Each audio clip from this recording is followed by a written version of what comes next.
Good morning, it's Edna Keep live for Mindset Monday. So how was the weekend, everyone? I know we had an absolutely fabulous one. We were out at the cottage all weekend. The weather was just perfect. A little bit windy, but what the kids love about that is they get to have a lot more fun on the Sea-Doos. They just splash and splash and splash, and when it's hot, they never ever get cold. So we had a lot of fun. It was good. So hopefully you guys had some fun this weekend too. As always, I study mindset all the time, all the time.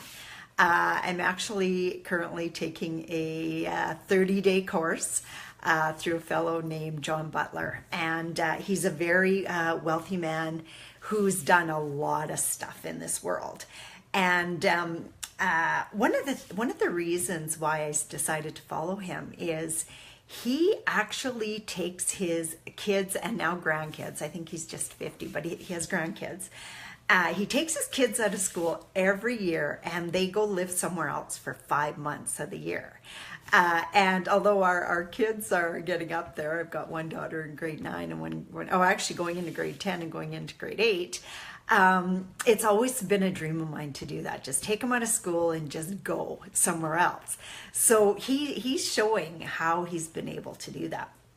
And one of the ways, of course, is that he's financially free, so he can just do stuff. And plus, he still works. He has his computer with him wherever he goes, and he can do whatever he needs to do, which is something I really love about the internet. I can go to the cottage, and thankfully we've got really good service out there, and I can still get some things done. I usually get up really early in the morning, maybe 3 hours before the rest of the family, so I always have 3 hours of work put in even before they even wake up, so it's kind of cool that I'm not cutting into their time. Anyway, the topic today is, if you are not where you want to be financially, I have a practice for you to begin. And this comes out of a lesson direct from John. And I've heard this before, but I really like the way that he put it. So I'm going to share that with you. So he says, we're all wired to constantly be improving. We're all wired to want more money. It's just in our DNA, because money is really just value. So if you can create value, a lot of value in the world, you're worth a lot of money to the world. And it just makes sense if you think about it. The more value we can provide the world, like look at Bill Gates, for example. Like we all love the internet. We love the computer, or I do anyway, because I just think it connects us to so many people that we wouldn't otherwise get a chance to meet and learn from and stuff like that. So I just think it's amazing. So of course he's one of the wealthiest men in the world, as he should be. He changed in our lifetime. He changed the world as we see it. Like you notice there's still some old people out there who won't get with the times. They don't like the internet. They don't like anything to do with that. And then there's other older people that are connecting with their kids on Facebook and stuff like that every day. You know, it just makes so much sense to just really benefit from all the technology that's out there. And yeah, it can get frustrating and stuff at times, especially if we're not learning it fast enough. But it's an amazing thing. So he should be paid that kind of money. Maybe some people think not, but I want you to think of it this way too. Bill Gates is one of the biggest philanthropists on earth. That means he gives more money away than we could ever possibly hope to earn. Isn't that cool? And you know, Warren Buffett's another one of my mentors who I admire very, very much. He lives a simple lifestyle and he gives away a ton of money. And his plan when he passes away is that he's going to leave a certain amount for his kids, but he's got his different charities picked out, and they're charities that advance the world. So those are just some of the things you can do with that money. So it is definitely in our DNA to want more of it, and it doesn't seem to matter how much money people have; they always want more, right? And so he explained that to us when I was listening to his class this morning on the way in from the lake. And that's another thing I challenge you guys to do, is always be learning. You know what? My husband drives, I stick my earbuds on and I listen to stuff like that, or I meditate for half an hour. It's powerful. I'm walking around the house making breakfast and I'm listening to that. Everybody else is, well, Warren's outside working, my girls are back in bed, is like, yeah, I may as well be doing something productive. So anyway, one of the things that he pointed out too is, our number one job for ourselves is to make ourselves happy. So be doing stuff every day that makes you happy. If it makes you happy to clean your house and look after your family and do your laundry, like whatever makes you happy. If it makes you happy to feed your family, if it makes you happy to take your dog for a run, if it makes you happy to make a nice meal, whatever makes you happy, do more of. If you find stuff in your day-to-day life that just frustrates you or makes you unhappy, find a way to get that off your plate, because the more you can concentrate on your happiness, the better off that you are to yourself and to the rest of the world. So if you're not as happy as you want to be, start figuring out ways to make yourself happier. It's back to that old adage. If you are on an airplane, you need to put your own mask on first. You can't make your family happy if you're not happy yourself. The apple doesn't fall far from the tree. If you're walking around depressed, there's a good chance your family's going to be depressed, or your kids. If you're walking around just generally feeling bad about yourself, I'm overweight, I'm whatever, I got terrible hair, whatever, that your kids emulate that from you. So watch for that kind of stuff, and the happier you can be, the happier they can be. You watch. If you notice people, and I know there's some chemical imbalances and stuff that change that for some people, but for the majority of the people, that's one of the things that I suggest you do. So another thing is, if you are not where you want to be financially, I have a practice for you to do every single day going forward. Take you just a few minutes. And the practice is to be grateful for where you are financially. We can whine and complain about we don't have enough money coming in, or we can be thankful to have a house to live in, to have running water, to have access to the internet, to have shoes on our feet. We can be thankful for so many things. Now, the key is, and this is what John pointed out this morning, is to be happy where you are while working on where you want to be. So be happy where you are while working on where you want to be. Does that make sense? Yes, sometimes it's hard to be happy where you are, especially if the bills aren't being paid and more money's going out the door than is coming in, times like that. But still sit back and think maybe about how far you've come. I routinely go back to thinking about the money that I used to make when I was a single mom just out of high school working at a doctor's office. I made all of $1,200 a month. And you know what? I survived. I got low-income housing. I had low-income daycare. I had a car. I had a brand new car that I paid all of $250 a month for out of that $1,200. And it still rings when I'm on here. Anyway, I was happy for where I was. You know what? I was a single mom living in low-income housing and paying, I think my rent was around $300. So if I'm paying a car payment, you imagine how much money I have left over? Thankfully, when you're making $1,200 a month, you don't pay much in taxes. It was just about all mine. And what I did pay in taxes, I generally got back at the end of the year. But we can be thankful for that. We always had decent clothes. I only had credit card debt of like $2,000 back then, and I know that was huge for the time. That's two months income on credit card debt. But be thankful for that. Be thankful now for your $50,000 credit card debt, because you must be in pretty good shape to even be allowed that kind of credit, right? So what can we be happy about? What can we be thankful about? Every day when we write a check for a bill or do an e-transfer, be thankful that you have the money there to do it. Be thankful for the money that does come in. Maybe you're expecting 5,000 and you get only 2, for us self-employed people. Be thankful for what you get. If you find yourself saying, well, that doesn't even cover the bills, doesn't matter. Just be thankful for what it is that you're getting, and you will get more of it. So again, back to your daily practice. Actually, one more thing before your daily practice. I'm talking about, if you're finding it difficult to find something to be thankful for, one of the things that John suggested is that we go to this third world country where they live on 75 cents a day, and then look back at what you're making, because I know in our province in Saskatchewan, minimum wage is over $10 an hour. They live on 75 cents a day. So maybe you don't have the money to travel to that country.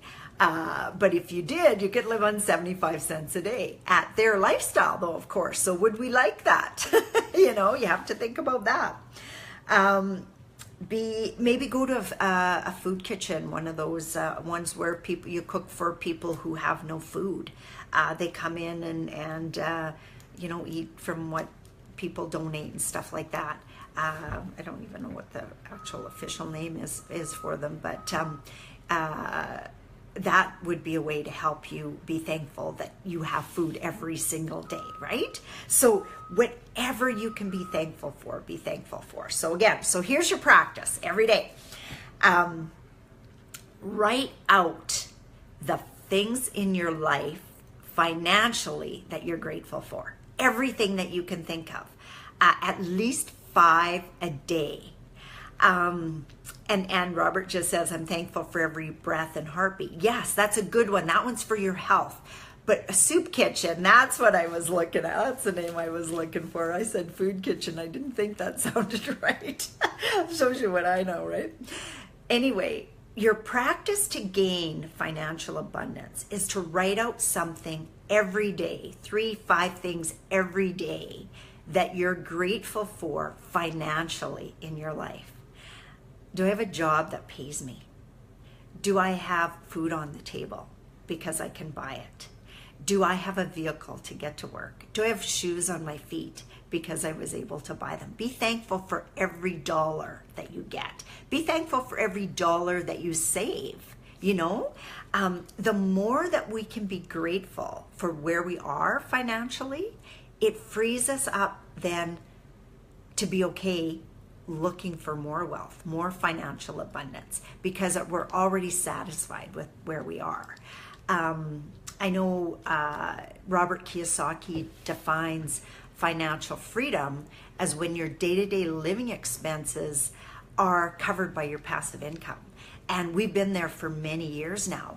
And does that mean we stopped and just quit doing stuff? Hell no, we're in more debt now than we were back then, but it doesn't matter because our assets are being paid for by our tenants. So some people get really stressed at the fact of thinking about having a $3 million mortgage. For us, it's an everyday occurrence, because we have other people paying it off for us. How cool is that?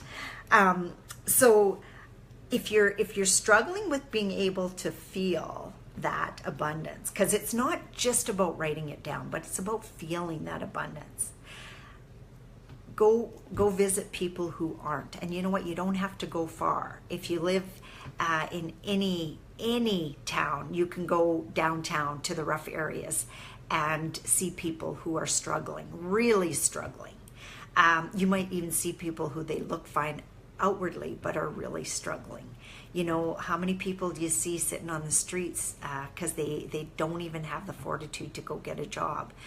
You know, and we at least have a job. You know, how many things like that can we be thankful for? And if we practice that every day, our abundance is going to get bigger and bigger. Another thing to think about is, and I see this in different news feeds sometimes, where, oh, if you get this, then it's out of my pocket, or it's out of my mouth, or whatever. The world doesn't work like that. We're in a time right now, people, where the world is more financially abundant than ever. In our area in Canada, US, like, we're more abundant than ever. Can we be thankful for that every day? Absolutely. I just see I have a whole bunch of people joining on here, so I'm going to say good morning. Good morning, Amanda. Good morning, Sharnrick. Good morning. Oh, it rained a lot in Winnipeg. Well, we're hoping for rain over here. It's really dry. Hey, good morning, Bev. Glad to have you on. Good morning, Harry. Good morning, Marja. Good morning, Channing. Nice to have you on. Good morning, Brett. Hey, great. 4 modules. What has it been? 2 weeks? That's awesome. I haven't even had a chance to read them yet, but I have noticed, and I'm working on that this week. You guys are amazing. I'm expecting big things from you. Good morning. Oh, I said that already. Channing. Good morning, Robert. Good morning, Adam. Adam was the one to point out it was the soup kitchen. And good morning, Rosa. And good morning, Chandel. So does anyone have any questions about that? Or maybe some practices that already work for you to get you in a state of financial abundance? What are some things that you do that work, and or that you're going to try after we talk today, and to make your financial life better and better? Like, how many things can you be grateful for? Good morning, Demira. I know one of the things that I learned a long time ago, actually, is whenever you get to write a check, to just say, thank you. Thank you for allowing me to write this check for this fabulous service that you provided for me. You know, we write a lot of checks in a day, actually, and not even so much anymore because my accountant does it. But I still sign a lot of checks. And I try to actually sit there and be grateful for having the money to sign those checks. Isn't that cool? To be able to just be grateful to be able to pay for these services, not have to worry about it. Some people, you know, have to wait to call a plumber to fix their places. And we don't even have to wait to call a plumber for our tenants. If we have a tenant that has a challenge with plumbing, we get the plumber out there the same day, you know. So not only can we do that for ourselves, but we can do that for a lot of other people too. And Brett says, yeah, mention daily 3 things you're grateful for, and that could be any part of your life. Be grateful for your health. Be grateful for your family. Another exercise that I've practiced many times is being grateful for 3 new things in your life that wasn't there yesterday. Whether it's a new client or a new connection, or with us, a new building that gets presented to us, because I get just as excited helping my students buy buildings as I ever did for myself. Just like just be thankful for opportunities. Like, I'm just amazed at the opportunities that come across my desk. The other day, a fellow called me. He's a RAIN member, which is the Real Estate Investment Network out of Alberta, and had run across, I think, my podcast and liked my story and thought he would like to get into more real estate. Well, you know, by the time we were done, I really got to understand his passion, and we talk a lot in 30 minutes. So if anybody has never done a strategy call with me and you're wondering if real estate will work for you, you know, set it up. It's so powerful. You know, by the end of the conversation, I said to the guy, you know what? I don't think real estate is the answer for you right now. I think what you're already working on is your answer to financial freedom. You know, when you get that financial freedom and your everyday sandwiches are paid for, you can come back to me and invest in real estate or start taking some classes. But he had an opportunity right in front of him that he recognized the opportunity but couldn't see how it could come to fruition. So I gave him a homework assignment, which is show me what an investor would get out of this. And as we were talking, he actually has a potential investor, his mentor. So we talked about how he could approach that mentor. We had a couple email conversations back and forth.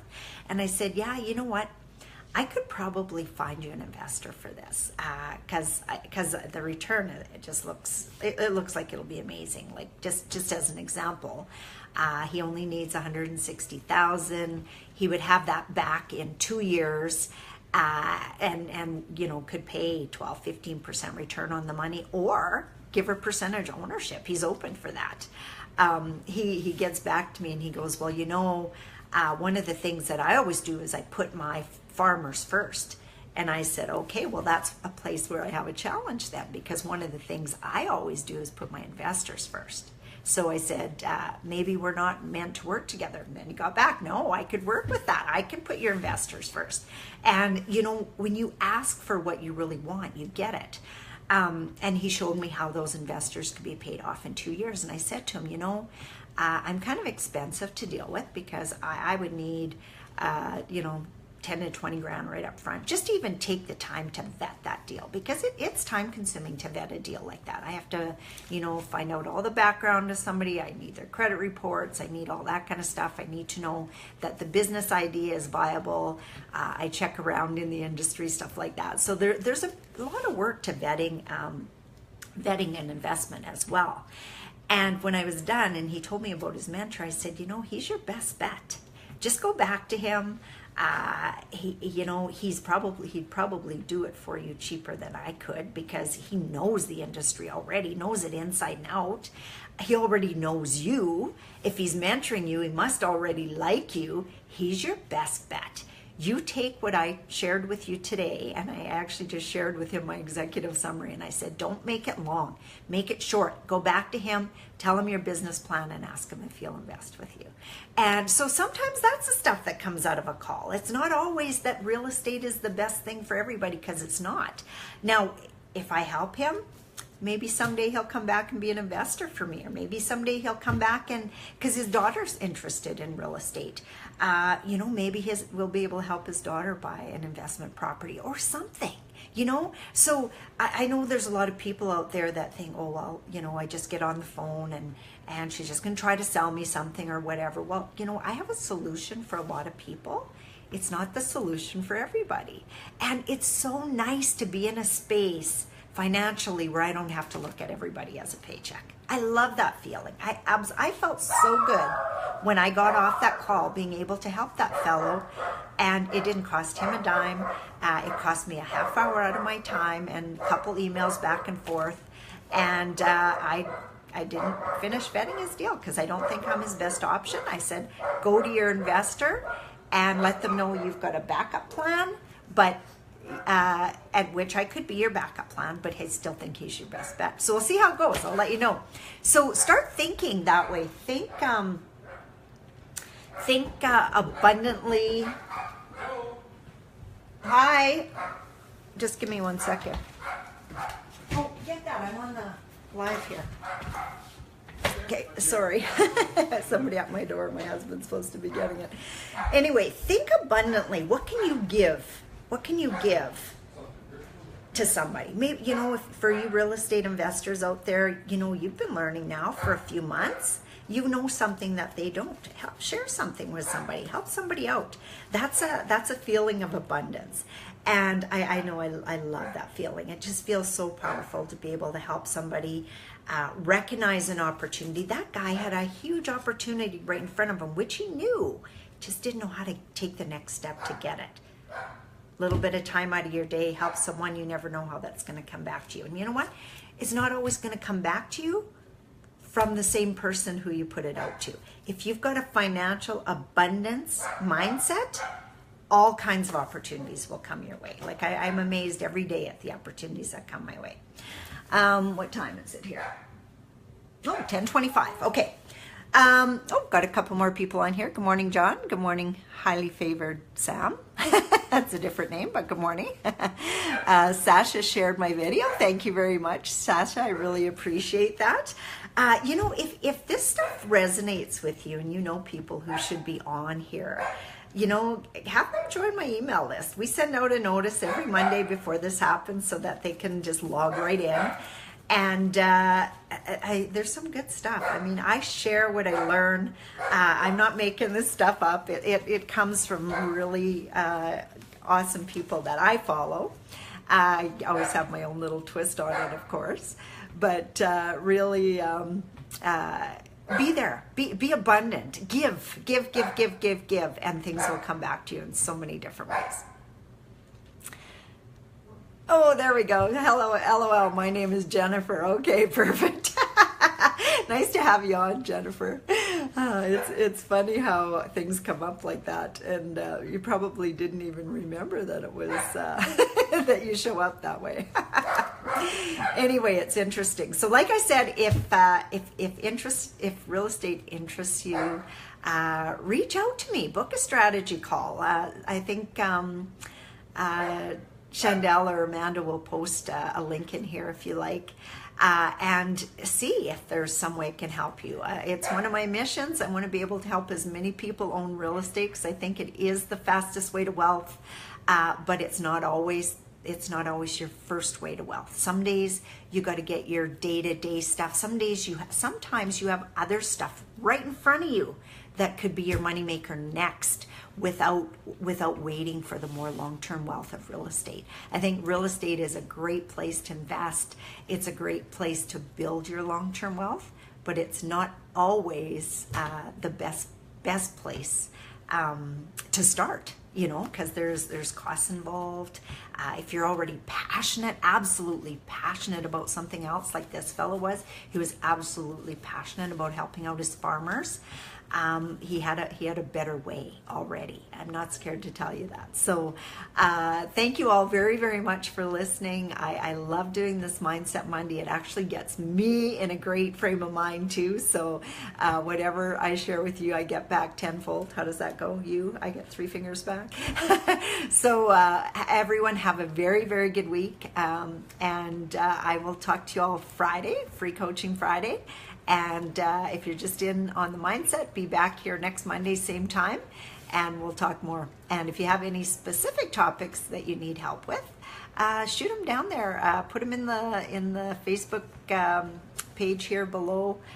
Type them in right now even, and we'll come back and we'll find that and we'll help you out with it. So I will send you that link, Jennifer. I just about called you Sam. And we'll chat. So thanks everyone, and have a really, really good day. Good. I'm glad you enjoy it. Tamara says thank you. Jumpstart for the day too. Okay, perfect everyone. Have a wonderful week, and we'll talk Friday. Bye now.